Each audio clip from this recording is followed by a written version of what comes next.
Hello बच्चों, तो आज हम लोग क्लास 12 का कंपार्टमेंट का 28 तारीख का एग्जाम है। तो आज हम लोग सबसे first chapter electric charge and field का हम लोग रिवाइज करेंगे, फार्मूला देखेंगे और फिर कुछ क्वेश्चन लगाएंगे। तो हेडिंग डालो electric charge and field. Electric charge and field. तो सबसे पहले पहला फार्मूला लिखो, Q equal to N. Q क्या है? चार्ज है। N क्या है? नंबर है ऑफ इलेक्ट्रॉन। ये चार्ज ऑफ इलेक्ट्रॉन है।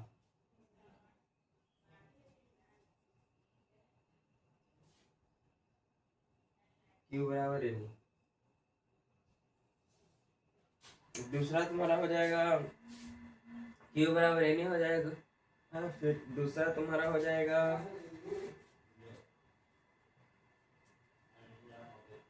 फिर कूलम्ब फोर्स हो जाएगा F बराबर K Q1 Q2 by are square. A क्या है? एक कांस्टेंट है, इसका वैल्यू रहता है 9 इंटू 10 टू पावर 9। और ई चार्ज है दोनों, ई डिस्टेंस है।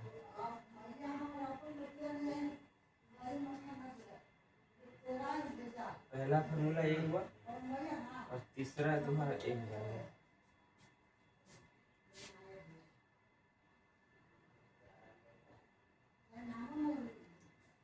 अगर तुम के को खोलते हो तो के होता है 1/4 पाई एप्सिलॉन नॉट। अब आगे बढ़ते हैं।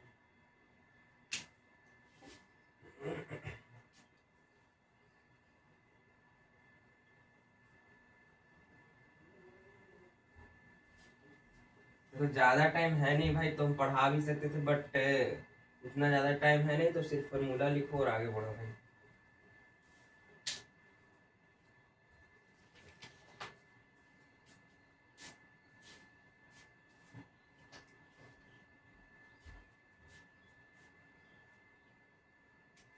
तो हम लिख सकते हैं F को 1/4 pi epsilon naught Q1 Q2 by are square.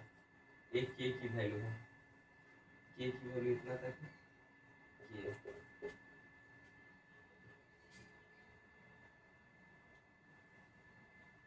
अब हम लोग आगे बढ़ते हैं तो के की बात करते हैं। के क्या है? डाई इलेक्ट्रिक कॉन्स्टेंट है। ये क्या है? Dielectric constant.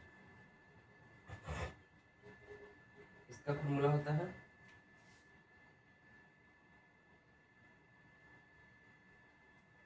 E by E epsilon naught. Electric field by epsilon naught. Electric field by नहीं, इलेक्ट्रिक फील्ड नहीं भाई, सॉरी भाई। ई हो जाएगा तुम्हारा वैक्यूम, एयर जब वैक्यूम। ई हो जाएगा अदर मीडियम। इसको ई आर भी कहते हैं। अब हम लोग आगे बढ़ते हैं।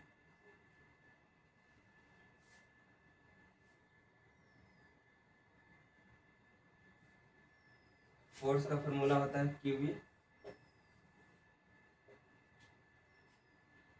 F बराबर क्यूबी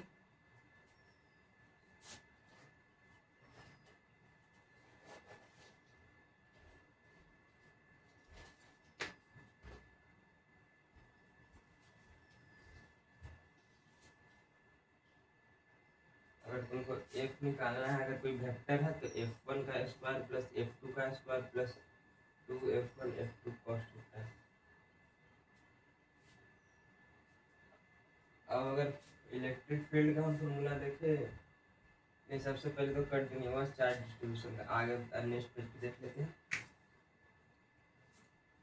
कंटिन्यूअस चार्ज डिस्ट्रीब्यूशन का नेक्स्ट पेज पे देख लेते हैं।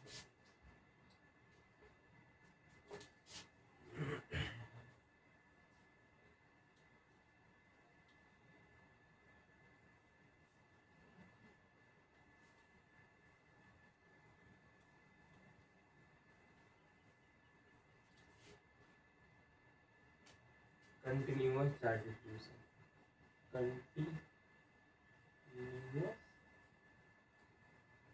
Charge distribution.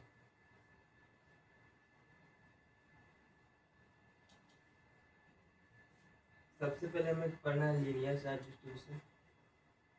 Linear charge distribution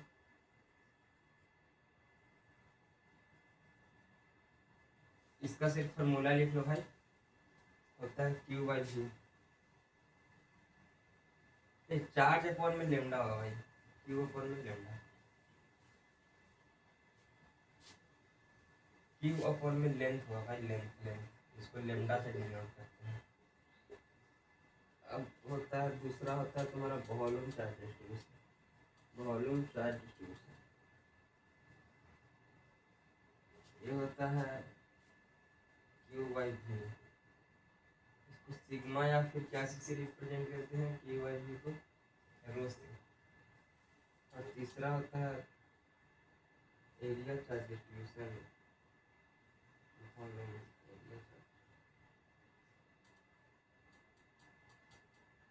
इसको सिग्मा से रिप्रेजेंट करते हैं, इसका होता है D Q by D S, D Q by D S, Q by S surface charge density.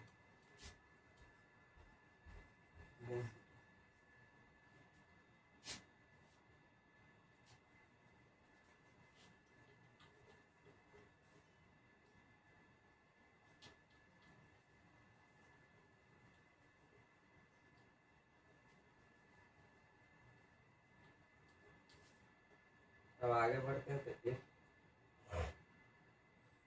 Electric field की बात करते हैं।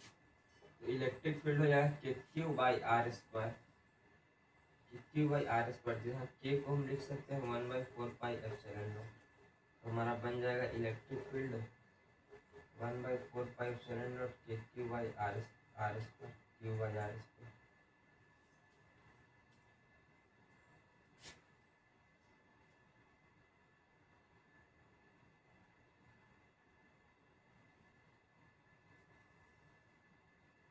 अब बात करते हैं electric field generated by solid sphere, electric field due to solid sphere.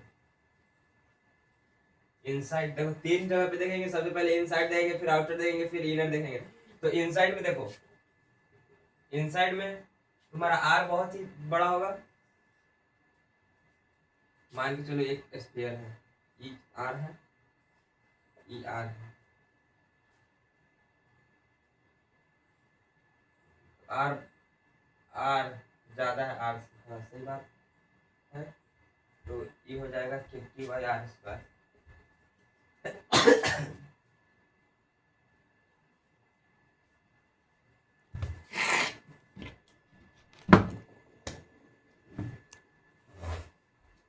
के क्यू बाई आर स्क्वायर हो जाएगा। अगर हम for R equal to R पे देखें, आर इक्वल टू आर पे मतलब एट द सरफेस पे देखें, सरफेस पे उतना ही रहता है, one Q by are square, Q by are square में रहता है। अब फोर आउटसाइड अगर देखें,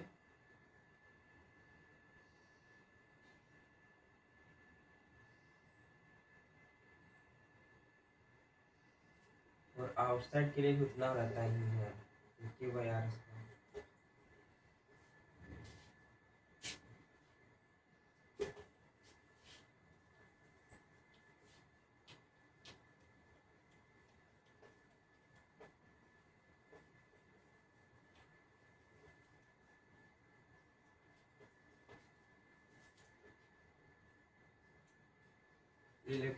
इनफाइनाइट प्लेन शीट की अगर हम इलेक्ट्रिक फील्ड की बात करें तो हो जाता है ई बराबर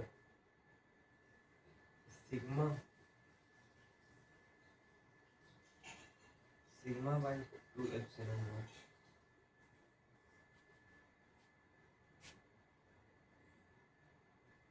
अगर हम स्फेरिकल सेल की बात करें,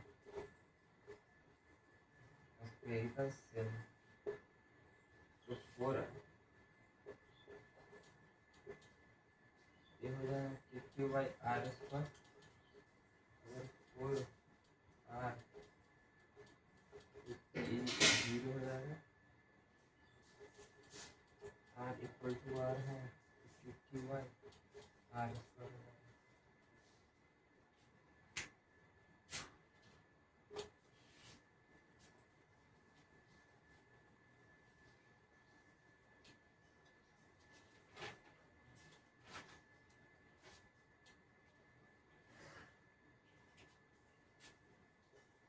ये कॉस थीटा हो जाएगा, ये कॉस थीटा इलेक्ट्रिक फ्लक्स है बाबू, इलेक्ट्रिक फ्लक्स है, ये इलेक्ट्रिक फील्ड है, ये एरिया है, और ई और ए के बीच में एंगल है।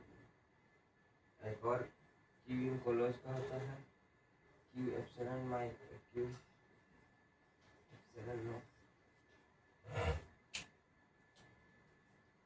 बहुत बहुत धन्यवाद भाई।